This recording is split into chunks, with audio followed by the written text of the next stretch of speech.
Speaking of good promos, though, Brian Pillman Jr., pre-tape, short to the point, good babyface promo, decent material, delivered well with a promise to succeed in his quest. It's not that fucking difficult. And he seemed genuine when he was saying those things. And they follow it up with the TNT title match with Brian Pillman Jr. against, and I said, are we going to see Bluto or Miro this week? You never know. Sometimes you'll see Bluto the monster, and sometimes you'll see Miro the fucking clown. But we had mostly Bluto, or mostly Miro in this one. I don't know which one is the clown and which one's the fucking you can't even tell. He was serious this time. Well, if you remember, there was Bluto, but there was also Brutus when they stopped using the name Bluto, and also in the foreign markets. Well, so maybe he's Miro and Bluto and Brutus. Maybe he's just schizophrenic. Brian opened up aggressive on this, but Miro's a stronger guy. So Brian's trying to fire up, but Miro's able to shove him back, keep him at bay. Brian's ducking and dodging. I think Miro fucked up a backdrop. I'm not sure. I'm glad Pillman's okay. It may have been because I had to go back and watch it. He shot Brian in the corner. Brian was coming out, and he bent over, and Brian went to take a backdrop, and then Miro fell down flat with him. I think he was going for a one-person flapjack, which I've seen some guys do, and it's fucking stupid, and it would scare me to death. I don't know why they do. Have you seen the one person do a flapjack? Yeah, I think I know what you're talking about, yeah. It's fucking stupid. And by God, I'm going to be territorial on this one because I've invented the fucking flapjack. It only makes sense if there's two of you. The way that it's performed, because the genesis of it was, I said, what about instead of doing a double backdrop, what about if they shot the guy off and picked him straight up and then fell backwards? It'd be kind of like an upside down vertical suplex and not a double backdrop. And we played with it.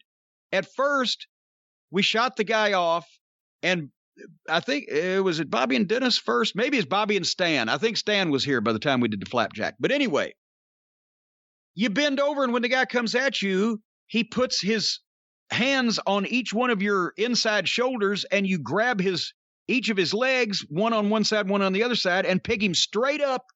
And when he goes straight up, then you fall backwards. It was originally two motions. Because I was like, well, once he goes up, he's got to get acclimated for a second, and then you go face forward. But then we realized, well, taking him up and stopping, and then can we do it in one motion? And the fucking deal was, then we would tell the job guys who we tried it out on, then later guys like Bobby Fulton who, would take it. When you get shot off, you're coming in just like a double backdrop, but once you post up on those shoulders, look up like you would take a backdrop, but as you're going over flat, don't put your hands out to catch yourself because you're liable to break your wrists. Either take the fucking bump face first, but on your forearms, or like you would take a post with one arm tucked in and your head turned and the other one out to the side of your face. And that way guys wouldn't get hurt. But if you had to arch your back well, because if you were coming off the ropes and when they bent down to get you, if you just put your hands on their shoulders and your head is going straight over, then you're about to get spiked face first. That's where the fucking arch of the back comes in to fucking get you going up straight so you can go over. But there's no way to realistically do a one-person flapjack, because it doesn't make, that means that the guy that is being flapjacked is just jumping with it and going straight over, because there's no, it's like a billiard shot. The angle isn't right. If you grab a guy running straight towards you by one leg and pick him straight up, he's not going to go straight over your back, right? He's going to go sideways. It doesn't work. Do you see what I'm saying? Geometrically. But they do it anyway because they don't know what the fuck that the flapjack was or where it came from to begin with, and it's supposed to be a tag team move. So back to this, Miro may have been going to do a one-person, one-armed flapjack, but he almost fucking flipped Bryan over, who was taking a backdrop, and fucking landed him on his head. I don't know what the fuck was going on there.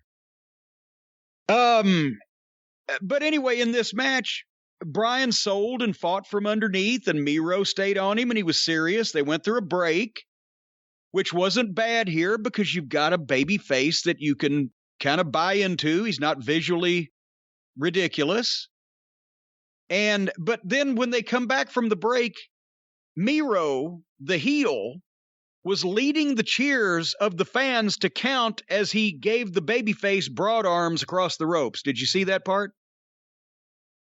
I did see that, yes. What the I know this guy's been in the WWF his whole fucking life, and he doesn't know a lot, but he ought to know better than that. He's encouraging the fans to cheer for him, the heel, as he bashes the babyface. Anyway, Pillman fought up into a fucking comeback, and then finally, boom, boom, boom, sprang Miro's neck, had him out on the apron, and did the drop kick off the buckle like his dad. Great facials and emotion. He did that missile drop kick all the way through the ropes and fired up big with the people who were cheering. They were behind him.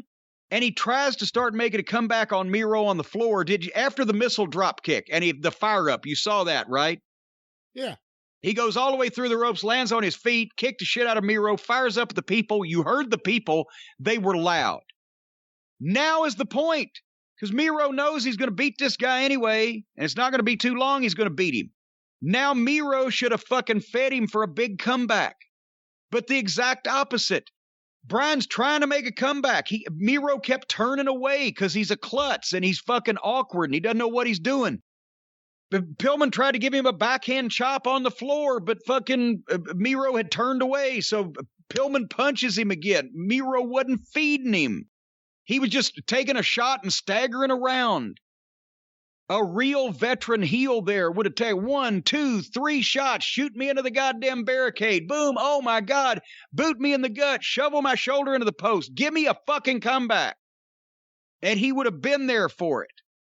But that squashed a bigger reaction that the crowd would have given Pillman if he could have kept up the momentum from that fire up off that missile drop kick if Miro had known how to feed for this. Anyway, Pillman hits 2 super kicks, went for another one.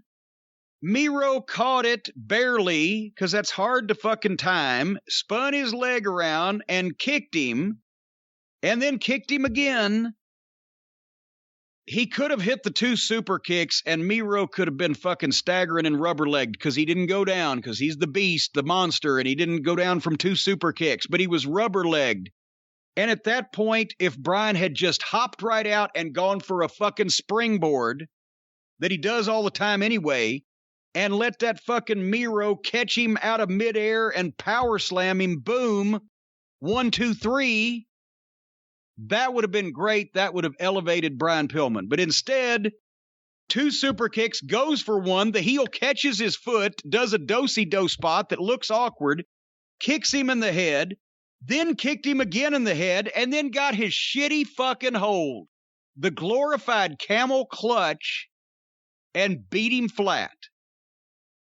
Again, just because you've read on the internet, Booker of the Year, that all these top heels are supposed to win with their finish because it makes them strong, he's won plenty with his finish. In this instance, you were trying to elevate the young guy.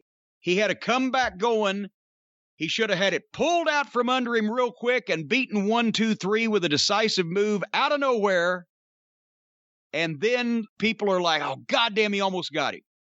But as it was, Miro looking right at him, caught his foot, did some phony shit, kicked him twice in the head, sat on him, and choked him out. Just beat him flat. Piss in his mouth while he's down there, why don't you? Keep going with the momentum when you've got the people and the babyface has the people on the comeback and they're with him. Pull the rug out from under him and beat him. Boom, 1, 2, 3, and now you've got something.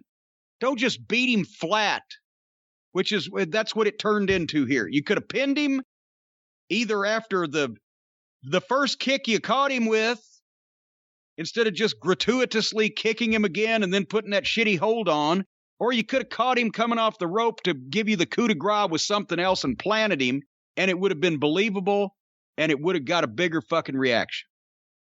But they have to telegraph everything. After the second kick, when he was winding up for the hold, everybody knew what was going to happen. It was just a matter of time. Flat. What'd you think? I had a lot of thoughts about this one. Let me start with, both guys looked like wrestlers. Yes. In there. When you watch this match, those guys physically would have fit into any recent generation. They look like any generation. Even Brian's big enough now, and he's put together well enough that he would have worked anytime. They look like wrestlers. That's a positive. I'm not against the idea of Miro getting wins like this. I think he needs them. I think this is when he's used effectively. I'm completely dead set against it being against Brian Pillman Jr. here. This is a kid who got into the wrestling business pretty late, all things considered.